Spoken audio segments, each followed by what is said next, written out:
Hey guys, welcome back to the channel. This is Plain here, and yes, indeed, it has been quite some time.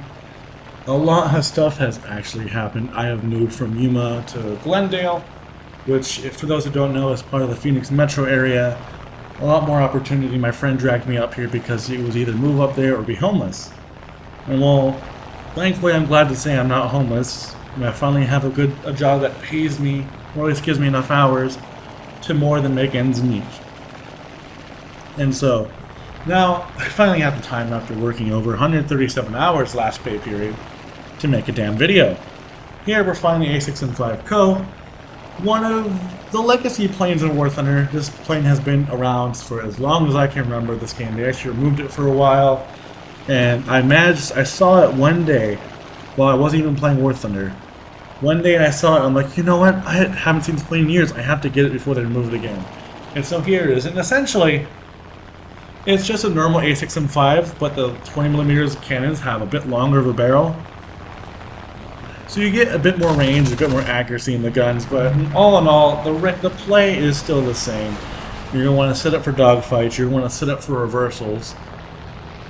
And thankfully with a lot of the American players here, actually most players in general, it's really easy to get kills. Like here we are, Bearcat slowing himself down like a numbskull, and we got a P-51 who clearly actually kind of does have the shot here, so I have to pull in such an awkward angle to make sure he doesn't get the shot. But this angle is too sharp for him to pull up. I reverse him. I time the circle right, and we just blow his wing off. And I guess that's the beauty of taking a break from this sort of game, is that you tend to lose a lot of your bad habits, and the habits that had the good habits that stuck with you for this whole time, they tend to start coming back. My aim has been immaculate for the most part. But sadly, as you can see with the length of the video, most of my games have not been very extraordinary, about 2-1 kills a match.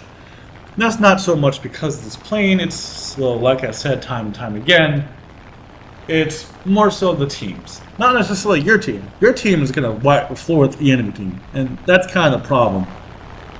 Not many players are going to keep up with the Japanese aircraft, and that's kind of just been the thing from day one. People are interesting. It's just a patience thing. We're all young. Most people who play this game are pretty young, so I'm not going to hold it against them. But boy, am I going to take full advantage of the Yak 3U instead of trying to extend away. Is going to continue turn fighting me. You saw how well that went for him. But all in all, this plane does come at a battle rating of 5.3, which the battle rating is kind of just 4.3, 4.0 to 5.3. It's kind of one of those clusterfuck battle ratings where nobody really knows what they're doing. As you can see, 82 dogfighting. I commend the effort, but look at the horde of blue I have and so few targets. And I guess it's another case of Germany suffers because we're about to full head on with LA-11 and the 190. It's really this thing. You can be as aggressive as you want in this plane. You can get out of most situations, except when someone actually knows what they're doing and decides to play energy. If they want to dogfight you, you are perfectly fine to do so.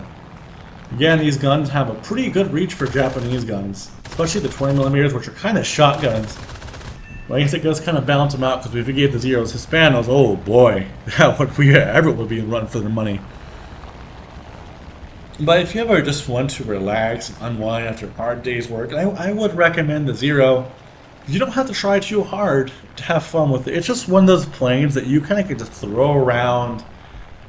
And you don't have to try hard in it to even have fun. Unlike the Yaks, which you don't have to try it, but you're definitely trying to be an asshole with them. I'm just chilling, letting things come to me, putting myself in a position where they think they have the shot, but they're not good. They're not close enough to get the shot. And man, this thing does reversals extremely well. This thing also makes a great grinder, in my opinion. It's quite stellar. The rewards are pretty good. I don't remember them off the top of my head.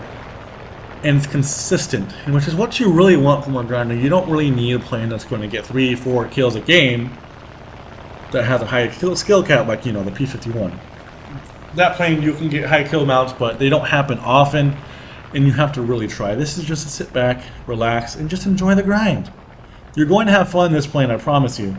Now, the only drawback it has is its still top speed and acceleration. It kind of suffers in both these departments, but that's kind of the norm with the Japanese tree. which if you're gonna run, if you're in this tree to get speed, you're in the wrong tree.